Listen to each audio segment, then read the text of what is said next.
Hickok 45 here. Some interesting firearms on the table, at least to me. We've been out shooting muzzle loaders here and had the other Springfield kind of dirty from a few days ago. It wasn't totally clean, and got to thinking about how interesting it is that all of these were used at some time during the Civil War. And let's just do a quick little video, remind people how the technology varied so much during that period of time. Whereas these three actions, at least, I don't know if the Brown Bess was carried into battle in the Civil, it might have been. It was a fairly common firearm in this country, so there might have been a few of these brought in, but by and large, I just have this out to represent the action, flintlock, okay, the flintlock action that was used during the Civil War, especially the early years. So was the percussion, you see there, and so was a lever gun. There were three different kinds of lever guns, Spencer, the Henry, and we're not going to go into all the firearms used during the Civil War. There are about 1,000 books on that and about 1,000 different firearms, I imagine. So I just wanted to do a quick video, if I can do a quick video illustrating the variety, the advancement in technology during that time period, and not just the advances, maybe more so just to me, the interesting fact that these were all used at the same time, during the Civil War by different units and different, South versus North or whatever. So as I load this, I'll explain a little bit more about it. And I want to thank, of course, BudsGunShop.com for all the help they give us. Federal Premium, wow, great supporter. Not using today, rare occasion, right? And then, of course, the Sonoran Desert Institute, SDI.edu, Distance Learning School, great support of the channel. And don't forget SilencerCentral.com. We're not going to suppress anything here today, but we really appreciate their support. Check them out. Get yourself a silencer. So this is the flintlock, as I was saying. During the early years, especially from the South, a lot of soldiers, that's all they had, a flintlock. Knew how to operate it. Knew how to do flint better than I did. You see my flint's broken off here. I've been shooting it. I think I've got a few more shots left on that one before it breaks, perhaps. But I'm going to load it. And, just take one shot at least with each, well, one shot. Well, not one shot with the Henry. I can't promise you I'll shoot it just one time. And then we'll talk a little bit about it. So first you had to put powder in, of course, right? Muzzle loaders. If we have new people here, this is a smooth bore, and the Brown Bess was a smooth bore, and so were probably, I don't know, maybe most, I don't know, would that be correct? A lot of the flintlocks that were brought and used in the Civil War were smooth bores. Okay, that means no rifling, relatives in Kentucky, no rifling. So, but flintlocks that were rifles too. So they could be either one. There could be a smooth bore or a rifle. What does smooth bore mean? Well, it's like a shotgun, or most shotguns. Okay, so you put powder in like that. You have to measure it up. Now they used a cartridge. I don't have cartridges today, but they bite off the paper, pour the powder in, and shove the ball down in, or the bullet, whatever. And so I got powder in now. I think I'll just shoot the ball naked, not put it on a patch. Okay, I'm just going to drop it in there.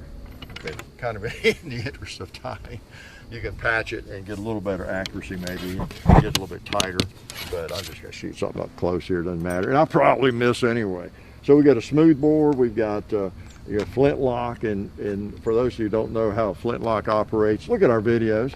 But you got this piece of rock that comes down on the frizzen, creates a spark. I don't want to do that. It might fire, actually. Probably not, but I'll show you in a second, because it is going to fire, I hope. And it hits the frizzen, throws a spark down into the pan. So you need a little powder in the pan. Let's put a little powder in the pan. And they did that. They would bite off at least the British did in battle. They would take the paper cartridge, bite off the end, pour some of the powder in the pan, then put the rest down the barrel with the ball. Wow. They primed it before they loaded it. That was their standard operating procedure. I wouldn't be doing that. Okay, so we should be ready to fire. This flint, this piece of rock is going to hit the frizzen there, throw sparks down into the pan, ignite that powder, which in turn will ignite the powder in the barrel, in the chamber. Let's try that little water thing right there. Boom! See? I told you, that's what would happen. Kind of a chain reaction. So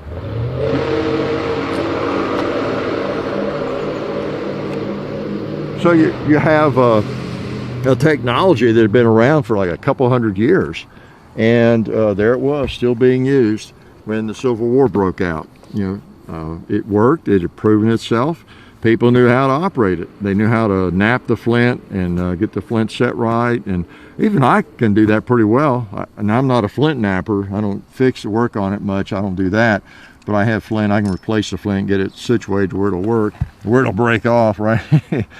But it's interesting technology. It's been around so long, since the 1500s, 1600s, and still being used in the Civil War. Probably up, I read a report where someone said that there was a letter where someone had fired, they had some documentation, someone's still firing flintlock in '64, some battle somewhere. So they were used mostly early on, okay? As the percussion rifles became more and more available, of course, that's what was used, okay? By most soldiers, right here, either the Enfield or the Springfield, by most soldiers, I guess we could say. But there were still a lot of others. The 1842 smoothbore, Springfield. The 1840, the flintlock still, of course. And so let's load this as I'm yakking. And this takes a mini ball that I had out here somewhere. I got it all greased up for you. Mini ball. That shot a ball, but not necessarily. Well, it's a smoothbore. If you're shooting a smoothbore, you're probably shooting a ball or bucking ball, buckshot, that kind of thing. And then when you get rifling, a lot of soldiers had rifling though, like this one. And I'll get my table all greased up. I'll lay right there. Put some powder in, and so the Springfield rifle musket, like this one, and the Enfield, they were rifled. They took a .58 caliber. And it was a percussion gun, of course, used the percussion cap, and that's what you see and you hear about, mostly, right, with the mini ball, mini ball, call it, and ram that down. Okay, and then they would put, and again, they used a cartridge, paper cartridge. You see me do that, and others, I'm sure, and they had a little pouch with their musket caps. I just found a bunch of those in Tulsa too. Bought 1,000 of them. Is that too many? Is that hoarding? Okay. Yeah, all right. So I can shoot this a little bit better. Let me try the gong. Oh, sweet sound. Sweet sound. I'm glad I didn't have my ears on for that, because that gong sounded great. So there you go. A lot of soldiers carried that, and quite a difference between these two, especially between smoothbore and rifling, and then of course flintlock and percussion. As you can see, this was better during the weather and everything. Just interesting that you had both of these being carried in same units, similar units, especially in the South. The South didn't have the technology and in industry and industrial complex to build a lot of firearms, like the North did. So there were more folks in the South carrying flintlocks much longer, right? Kind of a hodgepodge to begin with, of course. And then at the same time, you had the 1860 Henry. Now, we're talking not that many soldiers had a Henry repeater like this, but some did, and some just bought their own that could afford it. And so tell me if I'm wrong, but since there were flintlocks up into 1862, 1863 being used, maybe even later than that, and there were units that had the Henry rifle, you literally could have had people shooting at each other from one hill to another. And on one hill, somebody was shooting with one of these, and on the other hill, somebody slinging lead back through a flintlock rifle. I mean, I think that probably could have happened, could have been. So that's the fascinating thing here, that during that same war, you can have such a variety. Wow. And this is 4440. The originals were 44 Henry, which was a rimfire cartridge, and these. So it's still 44, but you don't want a Henry if you're planning to shoot. I mean, an original Henry, a rimfire firearm. I don't know where you get ammo for that. You know, I think it'd be really expensive if you could find some. I understand somebody does make it. It's like $5 a shot or $10 a shot or something like that. Just for people that have the old Henrys, which run anywhere from $40 to $60 to $80,000 or more. So that's not too feasible for most of us, right?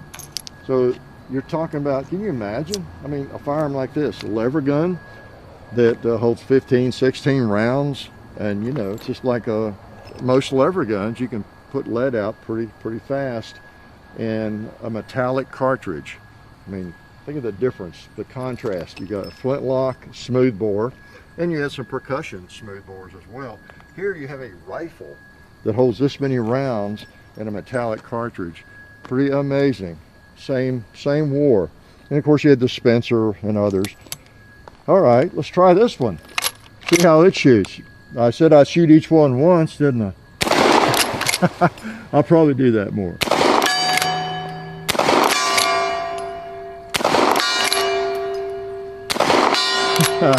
So even though it wasn't as powerful, oh, I missed.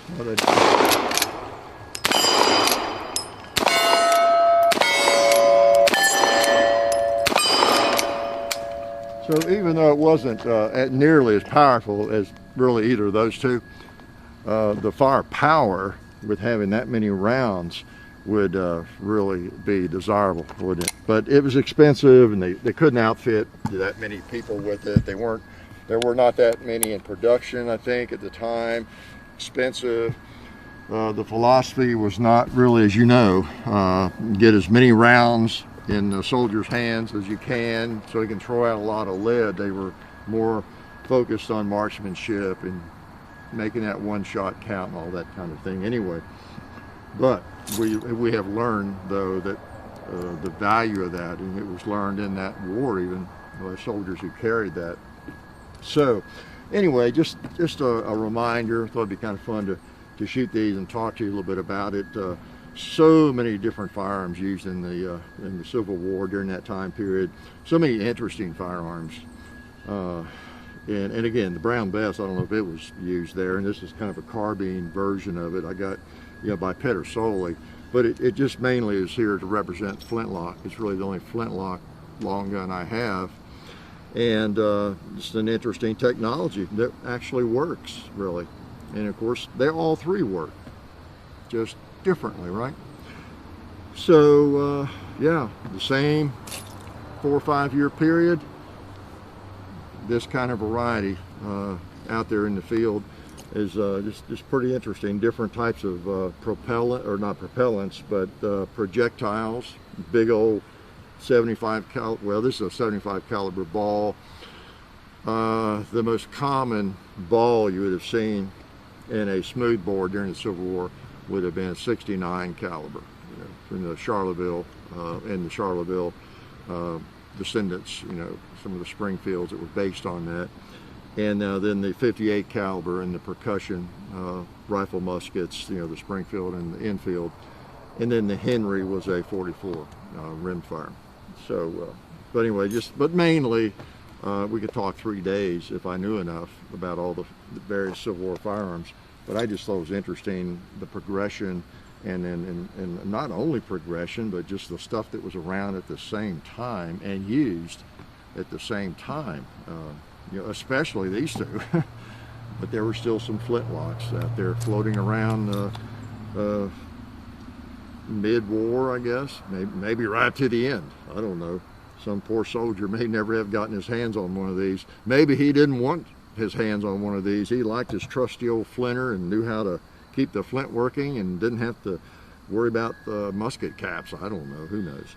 Anyway, I'm glad you all came by and give me another chance to shoot these firearms. They were kind of dirty already, and this gave me a chance to fire them, for you all in public. Life is good. Tired. It's a long walk from where I had to shoot that. Oh man. Oh hey, didn't see you guys there. Since you're here, I want to let you know about our friends over at Talon Grips and Ballistol. TalonGunGrips.com. Check out everything they have over there. You can get lots of different grips, the stick-on grip textures for your handguns and rifle grips, so go check them out. Also Ballistol, they're a firearms lubricant or anything else you might need lubricating. It's water soluble and non-toxic. Been using it on the compound and cleaning all of our guns. It's a cleaner and a lube for over 10 years. So Ballistol, Talon Grips, definitely check both of those companies out. And also, while you're on the internet, don't forget to go to hickok45.com. You can also find us on Facebook, Hickok45, Twitter, Hickok45, Instagram, The Real Hickok45, and also I have an Instagram page where I post behind the scenes stuff and different things like that. John, John _ HICKOK45 on Instagram. And the next thing you have to do is watch more videos.